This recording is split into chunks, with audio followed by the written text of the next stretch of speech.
શું તમને એવું ફીલ થાય છે કે લો ઓફ એટ્રેક્શન મારા માટે કામ નથી કરતું? અથવા તો એવું થાય છે કે ક્યારે કામ કરશે, કેટલા વખતમાં કામ કરશે? તો આ બધા સવાલોના જવાબ આજે આપણે શોર્ટમાં સમજીશું. ફક્ત 4 અફર્મેશન્સ તમે દિવસમાં જ્યારે પણ ફ્રી હો ત્યારે બોલો તો આ વસ્તુ તમારી લાઈફમાં મેજિકલ ચેન્જ લાવશે. અફર્મેશન્સ કેવી રીતે કામ કરે છે ને એફર્મેશન્સ કરવા કેમ જરૂરી છે?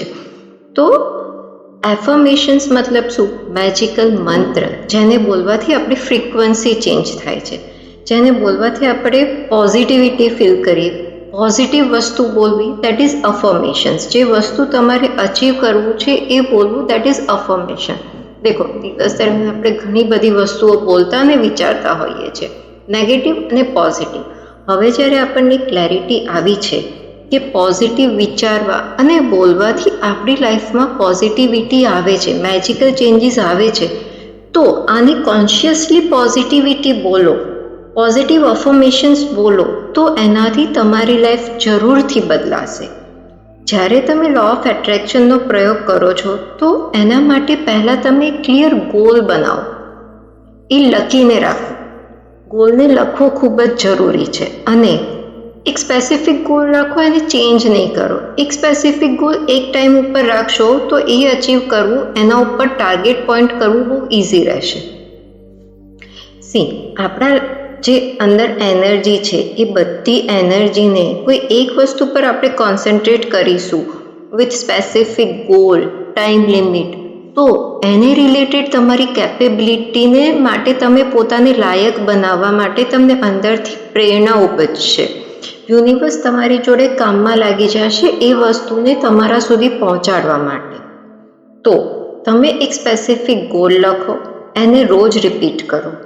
કન્ટિન્યુઅસ 21 ડેઝ તો કરવાનું જ છે, બટ દિવસ દરમિયાન પણ જ્યારે બી યાદ આવે ગોલને રિપીટ કરો. ગોલને રિપીટ કરવાનો છે પોઝિટિવ પ્રેઝન્ટ ટેન્સમાં, એવી રીતે કે આ વસ્તુ મને મળી ગઈ છે અને એ મળ્યા પછી હું કેટલો ખુશ છું. સાથે વિઝ્યુલાઇઝેશન કરીને ફિલિંગ સાથે કરવાની છે વસ્તુ અચીવ કર્યા પછી કે હું બહુ જ ખુશ છું અને મને આ ગોલ મળી ગયો. તો એ છે તમારું ફર્સ્ટ અફર્મેશન. ગોલ સેટ કરી અને એને પોઝિટિવ પ્રેઝન્ટ ટેન્સમાં અફર્મેશન્સના રૂપમાં કન્વર્ટ કરવાનું છે કે મારો આ ગોલ અચીવ થઈ ગયો છે અને હું ખૂબ જ ખુશ છું. ઓકે, નાઉ સેકન્ડ અફર્મેશન. યુનિવર્સ મને બહુ પ્રેમ કરે છે. યુનિવર્સ લવ્સ મી. આ વસ્તુ કેમ જરૂરી છે?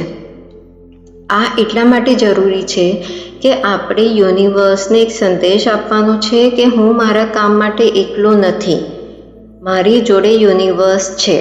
જેમ કે આપણે ઘરમાં કશું બી કોઈ ઇવેન્ટ હોય કે આપણને કંઈ બી વસ્તુ જોઈતી હોય તો આપણા માતા પિતા આપણી સાથે ઇન્વોલ્વ હોય છે. આપણો ગોલ અચીવ કરવા માટે મા બાપને ચિંતા હોય છે કે આ કેવી રીતે અચીવ કરશે, અને એના રિલેટેડ શક્ય બધી મદદ આપણા માતા પિતા આપણને કરતા હોય છે. સેમ વે યુનિવર્સ આપણા છે, માતા પિતા છે, એ સુપ્રીમ છે, પરમ પિતા પરમાત્મા છે. તો એમને પણ એ સંદેશો આપવો જરૂરી છે કે યુનિવર્સ લવ્સ મી, એ મારી જોડે છે, મારું કલ્યાણ થાય એવી પરિસ્થિતિઓ એ સર્જે. તમે જેને પણ ઈષ્ટ માનતા હો એને યાદ કરીને બોલો. અગર યુનિવર્સ વર્ડથી એટલું કનેક્શન ના આવે તો તમારા ઈષ્ટ દેવનું નામ કે તમે જેને પણ માનતા હો એને બોલી યાદ કરીને બોલવું કે universe loves me. This is your second affirmation. અને આકાશમાં જોઈને બોલવું. આકાશમાં જોઈને બોલવાનું રીઝન શું છે કે આપણી ઉપર જે છે સુપ્રીમ પાવર છે, તો દેટ ઇઝ સ્કાય. તો સ્કાય કે સૂર્યદેવ ત્યાં જોઈને બોલશો તો એક કનેક્શન આવશે. એના રિલેટેડ જ આપણું થર્ડ અફર્મેશન છે કે હું હંમેશા યુનિવર્સ જોડે કનેક્ટેડ રહું છું. I am always connected with the universe.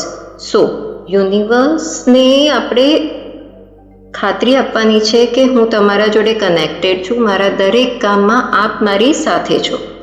And last affirmation, હવે હું આને રિસીવ કરવા માટે તૈયાર છું. આ બોલવાથી તમે તમારી તૈયારી બતાવો છો યુનિવર્સને કે આ વસ્તુ મેળવવા માટે હું સજ્જ છું. આ બોલવાથી તમને પોતાને પણ કોન્ફિડન્સ આવશે કે આ વસ્તુ રિલેટેડ મારામાં કોઈ પણ નેગેટિવિટી કે કોઈ બીજો થોટ નથી કે આ વસ્તુ હું સાચવી શકીશ કે નહીં કે મેળવી શકીશ કે નહીં. નો, કોઈ સેકન્ડ થોટ નથી. આઈ એમ રેડી ટુ રિસીવ દેટ. તો યુનિવર્સ બી કોઈ બી વસ્તુ આપતા પહેલાં આપણી પરીક્ષા લે. સપોઝ અગર if you are a kid, કોઈ 3 વર્ષનો છોકરો પોતાના પેરેન્ટ્સને કહે કે મને સાયકલ આપો. હવે 3 વર્ષના છોકરાને શું મળી શકે? ટ્રાયસિકલ. બટ એની જગ્યાએ અગર એ બાઇસિકલની જીદ કરે તો યુનિવર્સને બી ખબર છે કે he is not ready for that. Tricycle માટે he has to wait for 2 years. અથવા તો એને એ રીતે ટ્રેન કરવો જરૂરી છે કે 6 મહિનાની અંદર એ બાઇસિકલ ચલાવતો થઈ જાય. તો એ તૈયારી બતાવવી બહુ જરૂરી છે. બિકોઝ યુનિવર્સને ખબર છે કે કયા ટાઈમે કઈ વસ્તુ આ વ્યક્તિ માટે યોગ્ય છે. એ આપણી એલિજિબિલિટી ચેક કરે છે અને એ એલિજિબિલિટીમાં પાર ઉતરવું એ આપણું કામ છે. તો આ 4 વસ્તુ ડેલી રિપીટ કરો. જ્યારે પણ યાદ આવે ત્યારે કરો.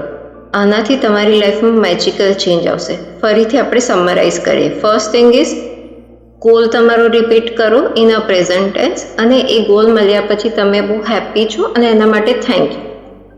સેકન્ડ ઇઝ યુનિવર્સ મને બહુ પ્રેમ કરે છે. યુનિવર્સ લવ્સ મી. થર્ડ, હું હંમેશા યુનિવર્સ જોડે કનેક્ટેડ છું. ફોર્થ, હું આને રિસીવ કરવા માટે તૈયાર છું. આ 4 અફર્મેશન્સ રોજ બોલો અને તમારી જીવનમાં આવતા ચેન્જીસને જુઓ. અને હા, મને કમેન્ટ કરીને પણ જરૂર જણાવશો કે આ વસ્તુ પ્રયોગ કર્યા પછી અમુક અઠવાડિયા પછી તમારા જીવનમાં શું ચેન્જીસ આવ્યા. આશા રાખું છું આ વિડીયોથી આપને પ્રેરણા મળી હશે. હંમેશા પોતાના અને બીજાના માટે સારું વિચારો, કારણ કે આપણે જે દુનિયાને આપીએ છીએ તે અનેક ગણું થઈને આપણી પાસે આવે છે. વિડીયો પસંદ આવ્યો હોય તો વિડીયોને લાઈક કરજો અને ચેનલને સબસ્ક્રાઈબ કરજો. મને સાંભળવા બદલ અને આપનો કિંમતી સમય આપવા બદલ ખૂબ ખૂબ આભાર. ફરી મળીશું નેક્સ્ટ વિડીયોમાં.